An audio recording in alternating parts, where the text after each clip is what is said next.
There's nothing normal about what's going on in the economy these days, not just here in the United States, but around the world. But what silver did today was very normal, even though it moved in the opposite direction of gold. Let's talk about it as we explore.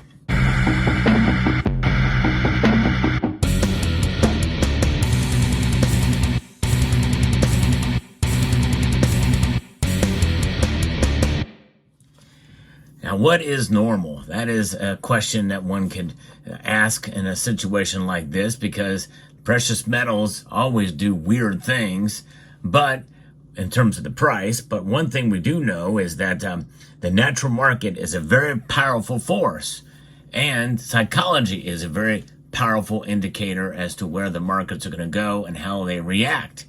And silver is down, and gold is up. In fact, silver had a pretty big pullback that was not due to consolidation or correction in the markets.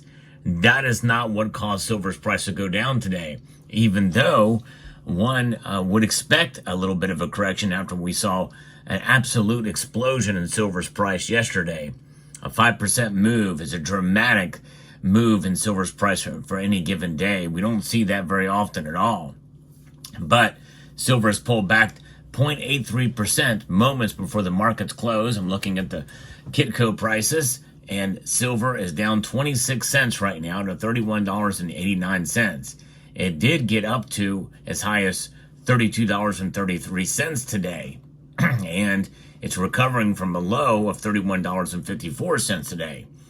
Gold is up marginally, but it was down slightly earlier as well. But a lot of this has to do with what's going on, not just here in the United States, but around the world, and especially China. China is a big mover in the price today because of what's going on there. It's concern over the Chinese stimulus measures. I'm going to be referencing an article here from FX Street that gives us some insight as to what traders are thinking about. Silver's price has retraced its recent gains from the previous session, trading around $31.80 per troy ounce during Wednesday's European hours. The prices of silver depreciate as traders reevaluate the effectiveness of China's stimulus plans to significantly boost its economy, the world's largest metals market. And that is just exactly right. China is crucial for silver demand, because a lot of products are made in China, and silver is needed for those products. Silver's got to get to China, and we hear about a lot of importing of silver into the economy there, into the nation, in order to make silver products. A lot of it unrefined silver, essentially bypassing the markets. Still, that puts great demand on the supply, which very well could mean that we could see a dwindling supply in the COMEX and LBMA vaults, as I've discussed earlier, and that will have an impact on the price, or at least solidify the price we have right now. But now there's a concern that the stimulus may not be enough to keep the economy going. Silver is vital to various industrial sectors, as we know. Electronics, solar panels, and automotive components.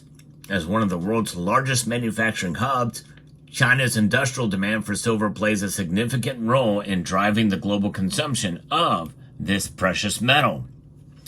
When we saw just yesterday, the People's Bank of China Governor Pan Gongsheng announced that China will reduce the reserve requirement ratio by 50 basis points. Gongsheng also noted that the central bank would lower the 7-day repo rate from 1.7% to 1.5% and reduce the down payment for second homes from 25 to 15%. But JP Morgan, in a note, advised investors to monitor commodities and bond yields in light of the positive market outlook following China's stimulus proposals that were just given. The bank emphasized that global growth has received a new boost from China, a factor that has been lacking in recent years. This development notably reduces the risk of a recession and is seen as favorable to the markets. However, JP Morgan also cautioned about the potential risk of reinflation, especially with stimulus rearing its, being injected back into the economy. And that's a real fear that we have here as well, too. A lot of money is being injected into the economy, and especially in the stock market.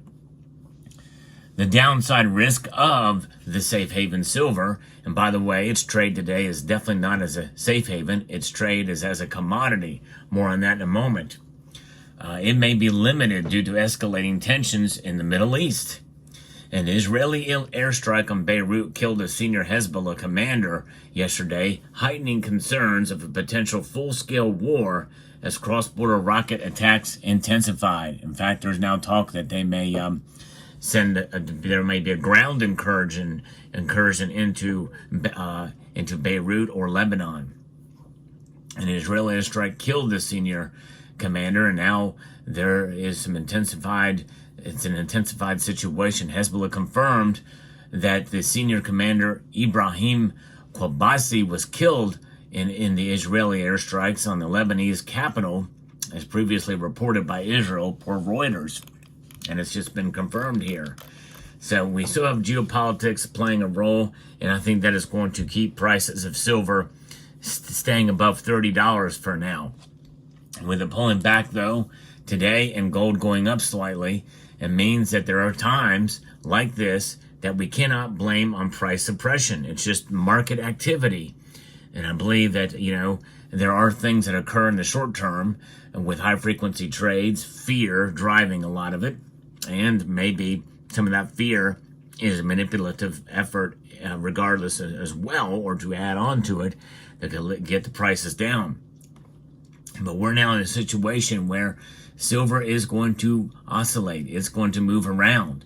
But I think we're in a situation now where we're seeing higher lows, and we're also seeing silver sort of solidify itself as a metal that is still very volatile. Where could it go from here? It held on to $32 yesterday, and we're very close for it getting back up to $32 yet again. That is quite possible, even with some of this pushing downwards by sentiment in China.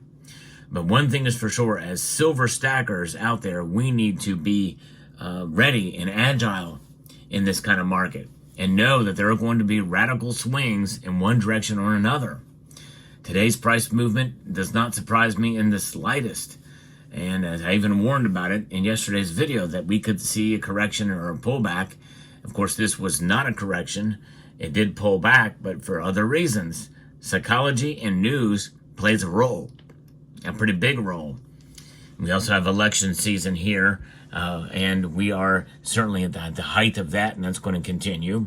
But what can we do about our silver stacking strategy is to be agile and look for dips like we see today. There is other things such as technical analysis, which I don't really put a whole lot of faith in because it doesn't really regard much of what happens. That could throw it completely off course. But people do make trades based off of the patterns of technical analysis. So that is a factor we have to take into account here. More and more people will buy long if they see patterns that lead in that direction. And so that is going to be a potential for market movement. And I think once we can hit $32.50, from what I understand, that is the magic number that could head into the next little mini bull run upwards. So we'll see where it goes. But one thing about silver, and especially what I do on this channel, is I like to follow the markets and day-to-day movement from time to time.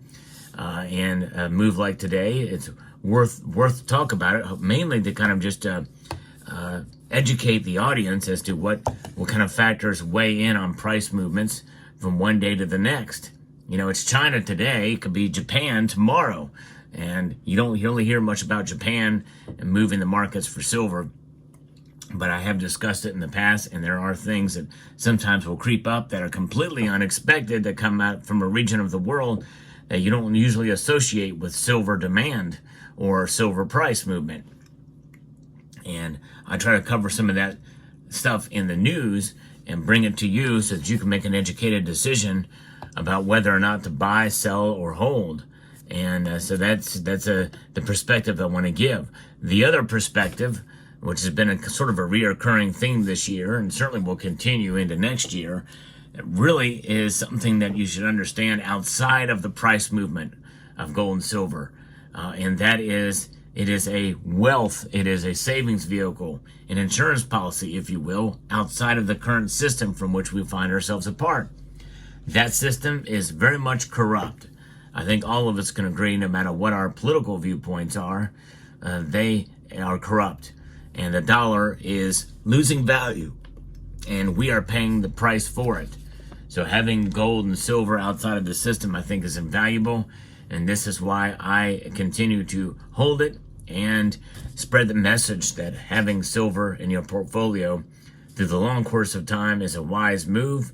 Obviously, and get as much of it as you feel comfortable holding, understanding the market dynamics that are in play. So there you have it. So let me know what your thoughts are down in the comment section below. I hope you found this video informative, insightful, and educational. Would like to extend a multitude of gratitude to you all for taking the time to watch, and to encourage you to please rate, share, comment, and subscribe.